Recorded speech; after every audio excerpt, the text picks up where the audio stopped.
औज़ुबिल्लाहिमिनश्शैतानिर्रजीम बिस्मिल्लाहिर्रहमानिर्रहीम। आज हम आइसोमरिज्म ने टॉपिक शुरू किया हुआ था, उसमें कुछ हमने पढ़े थे उसकी टाइप्स और कुछ हमारी टाइप्स रहती थी। आज हम उनको डिस्कस करते हैं। पहले हमारे पास है मेटामरिज्म। मेटामरिज्म क्या होता है? जिसमें जो फंक्शनल ग्रुप है उसकी बोथ साइड पे, दोनों साइडों पे डिस्ट्रीब्यूशन जो होती है कार्बन एटम की वो डिफर कर जाती है, उसमें फर्क आ जाता है। हम यहाँ बात करते हैं, हमारे पास फंक्शनल ग्रुप है ईथर। सेंट्रल एटम हो गया ऑक्सीजन, इसके दोनों साइडों पर दो दो कार्बन एटम है। सेंट्रल जो एटम ऑक्सीजन है इसके दोनों से, इस तरफ भी इथाइल ग्रुप है, इस तरफ भी इथाइल ग्रुप है, तो कहते हैं डाई इथाइल ईथर। एक ईथर ये हो गया, दूसरा ये हो गया, उसको कहते हैं डाई इथाइल ईथर। दो ईथर ग्रुप है, एक लेफ्ट पे है एक राइट पे है, इसका नाम है डाई इथाइल। दो इथाइल अटैच हो गए, क्योंकि दरमियान में ऑक्सीजन, इसका हमने क्या नाम दिया? हमने इसको ईथर का नाम दे दिया, डाई इथाइल ईथर हो गया ये। अब इसी को अगर हम दोबारा देखते हैं, सेंट्रल एटम हमारे पास हो गया ऑक्सीजन, एक साइड पे एक कार्बन है, एक साइड पे तीन कार्बन है, कुल इसमें भी चार कार्बन है, कुल इसमें भी चार कार्बन है, कुल इसमें भी हमारे पास तीन और दो पांच, पांच और पानी 10, 10 इसमें हाइड्रोजन है, 10 इसमें हाइड्रोजन, ये बन गया C4H10O, ये भी C4H10O। लेकिन क्या है, फंक्शनल ग्रुप के एक साइड पे एक कार्बन है, एक साइड पे तीन कार्बन है, तो इसका हमने नाम रखना है मिथाइल। ये हमारे पास एक मिथाइल हो गया, ये एक दो तीन, तीन कार्बन को कहते हैं प्रोपाइल, तो हमारे पास हो गया एन प्रोपाइल, यानी कि चेन के अंदर प्रोपाइल आ गया, मिथाइल एन प्रोपाइल। अब क्या है ये ईथर, तो मिथाइल एन प्रोपाइल ईथर, यानी कि हमारे पास फार्मूला वही है। फर्क कहां पर आया? फर्क जो फंक्शनल ग्रुप के दोनों साइडों पे कार्बन एटम की तादाद में फर्क आया, तो हमारे पास से क्या हुआ, कंपाउंड डिफर कर गया। ये डाई इथाइल ईथर था, ये मिथाइल अनप्रोपाइल ईथर है, ये और कंपाउंड है, ये और कंपाउंड है, फार्मूला दोनों का सेम है, तो इस फिनोमेना को हम नाम देते हैं मेटामरिज्म। अब इस तरह एक और बात देखते हैं, हम लेते हैं कीटोन ग्रुप।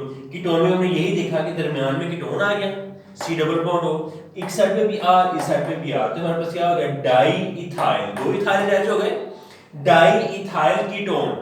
जो हमारे पास C के दोनों साइड पे अगर R अटैच हो, कार्बन अटैच हो, तो इसको हम नाम क्या देते हैं? हम कीटोन का नाम देते हैं। तो ये हमारे पास क्या है, डाई इथाइल, दो इथाइल है, इसमें कीटोन हो गया।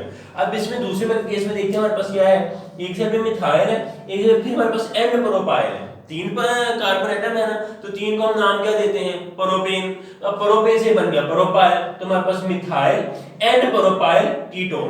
तो इसमें भी यही हुआ, फंक्शनल ग्रुप भी वही, नंबर ऑफ कार्बन एटम भी उतने ही, नंबर ऑफ हाइड्रोजन एटम भी उतने ही, लेकिन क्या हुआ, फंक्शनल ग्रुप के दोनों साइडों पे इनकी तादाद डिफर कर गई, जिससे क्या हुआ, हमारे पास कंपाउंड की प्रॉपर्टी ही बदल गई, कंपाउंड बदल गया। तो इस फिनोमेना को हमने नाम दे दिया मेटामरिज्म का। अगला हमारे पास है टाटोमरिज्म। टाटोमरिज्म में हम क्या देखते हैं, हमारे पास ये कंपाउंड है, इस कंपाउंड में हम देखते हैं कि सेंट्रल एटम कार्बन, एक साइड पे अमाइन, एसिडिक ग्रुप, हाइड्रोजन और अल्काइल ग्रुप। अब हुआ इस तरह कि एसिडिक ग्रुप में से जो हाइड्रोजन था वो शिफ्ट किस पे हो गया, बेसिक ग्रुप पे। जो एसिड से हाइड्रोजन निकला, शिफ्ट कहां पर हो गया, बेस पे, तो यहां पर नेगेटिव चार्ज आ गया, NH3 पे पॉजिटिव चार्ज आ गया, यानी कि ये हमारे पास क्या हुआ, शिफ्टिंग ऑफ प्रोटॉन इसको कह सकते हैं। यानी कि हमारे पास ऐसा आइसोमर जो शिफ्टिंग ऑफ प्रोटॉन से बने, तो उसको हम नाम देते हैं टाटोमर। अब हम देखते हैं कि एक ही कंपाउंड है, उसका एक पोर्शन नेगेटिव है, एक पोर्शन पॉजिटिव है। एक ही कंपाउंड का एक पोर्शन नेगेटिव, दूसरा पोर्शन पॉजिटिव, तो ये हमारे पास क्या बन गया, ज्वीटराइन। इसको हम ज्वीटराइन का नाम देते हैं। अमूमन शॉर्ट क्वेश्चन आता है, व्हाट आर ज्वीटराइन? ऐसा कंपाउंड जिसका एक पोर्शन नेगेटिव, दूसरा पोर्शन पॉजिटिव, तो उसको हम ज्वीटराइन का नाम देते हैं। ये सारी टाइप थी हमारे पास स्ट्रक्चरल आइसोमरिज्म की। दूसरा हमारे पास होता है जियोमेट्रिकल या cis trans isomer. Cis trans isomers क्या होते हैं? अगर हम एक सिंगल बॉन्ड लें, सिंगल बॉन्ड के अगेंस्ट हम क्या ले, कार्बन ले लें। फॉर एग्जांपल हम क्या करते हैं, हमने कार्बन और कार्बन सिंगल बॉन्ड है, इधर हमारे पास हमने हाइड्रोजन अटैच कर ली, इधर हम कोई एक ग्रुप और अटैच कर लेते हैं। हमने क्या किया था, हम इसको रोटेट करवाते हैं। रोटेट कैसे करवाया, हमने नीचे हाइड्रोजन लिख दिया, ऊपर क्लोरीन ले गए, तो पहले और दूसरे में कोई फर्क नहीं है क्योंकि सिंगल बॉन्ड रोटेट कर सकता है। सिंगल बॉन्ड में फ्रीली रोटेशन हो सकती है। सिंगल बॉन्ड में सिस ट्रांस नहीं होता। सिंगल बॉन्ड सिर्फ एक ही फार्मूला होता है, उसमें रोटेशन पॉसिबल है, इसलिए उसमें सिस ट्रांस का फिनोमेना नहीं होता। जो डबल बॉन्ड होता है उसमें सिस ट्रांस का फिनोमेना होता है। यानी कि हमारे पास कंपाउंड है, उसमें कार्बन कार्बन में डबल बॉन्ड आ गया। जैसे ही डबल बॉन्ड आया, जैसे हमने एग्जांपल दी ट्यूब्यूटीन की, इसमें हमारे पास है कि दो कार्बन एटम है, दोनों के दरमियान डबल बॉन्ड है, दोनों कार्बन इस तरह है कि ऊपर वाले साइड पे हमने CH3 अटैच कर दिए, दूसरी साइड पे हमने हाइड्रोजन अटैच कर दिए। अब जो सेम ग्रुप है वो सेम साइड पे हैं। अगर तो सेम ग्रुप सेम साइड पे हो तो इसको कहते हैं सिस। ये हमारे पास क्या कहलाता है, सिस आइसोमर कहलाता है। अगर सेम ग्रुप सेम साइड पे है तो ये सिस कहलाता है। अगर सेम ग्रुप ऑपोजिट साइड पे है, CH3 ऑपोजिट साइड पे आ गए तो इसको हम जानते हैं ट्रांस आइसोमर है। ये भी फार्मूला उसका वही है, ये भी हमारे पास ट्यूब्यूटीन, लेकिन क्या हो गया, ये ट्रांस कहलाएगा। अगर सेम ग्रुप सेम साइड पे है सिस, सेम ग्रुप ऑपोजिट साइड पे हो गए, ट्रांस कहलाएगा। हम एक और एग्जांपल देखते हैं। हम लेते हैं 2 पेंटीन की, 1 2 3 4 5 कार्बन एटम, तो पेंटीन हो गया। अब इसमें हमारे पास क्या है, कार्बन कार्बन में डबल बॉन्ड है, लेकिन है इस तरह कि अल्काइल ग्रुप इधर भी ऊपर, अल्काइल ग्रुप इधर भी ऊपर, हाइड्रोजन इधर भी नीचे, हाइड्रोजन इधर भी नीचे, तो इसको हमने नाम क्या देना है, सिस। ये हमारे पास सिस 2 पेंटीन कहलाएगा। अब इसी का हम देखते हैं कि क्या हुआ, हमने मिथाइल को वैसे ही रहने दिया लेकिन इथाइल को रोटेट करवा दिया।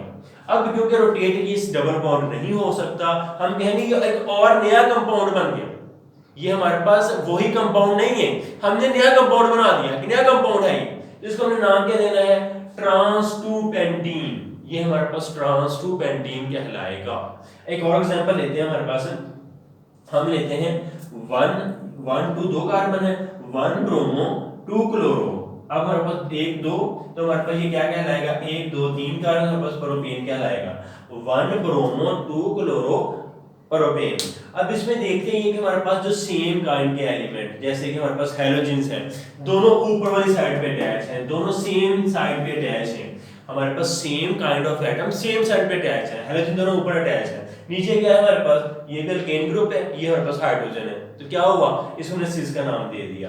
अब सेम ग्रुप ऑपोजिट साइड पे आ गए, जो हैलोजन में एक एटम ऊपर है, दूसरा एटम नीचे आ गया, तो ये साइड चेंज हो गई, तो इसको हमने नाम क्या देना है, ट्रांस आइसोमर। यानी कि हमने जिस बात पे फोकस करना है वो दो बातें हैं कि कम से कम कार्बन इस तरह हो आपस में कि उनके दरमियान डबल बॉन्ड हो, एक बात। दूसरी कंडीशन क्या है कि जो हमारे पास सेम काइंड ऑफ एलिमेंट या ग्रुप ऑफ एटम या कंपाउंड वो अटैच हो। जैसे कि हमने यहाँ पे देखा हमारे पास मिथाइल है, सेम काइंड के हो गया, यहाँ पे हमारे पास क्या है, अल्केन है, सेम काइंड के हो गया, यहाँ पे हैलोजन है, ये सेम काइंड के हो गया।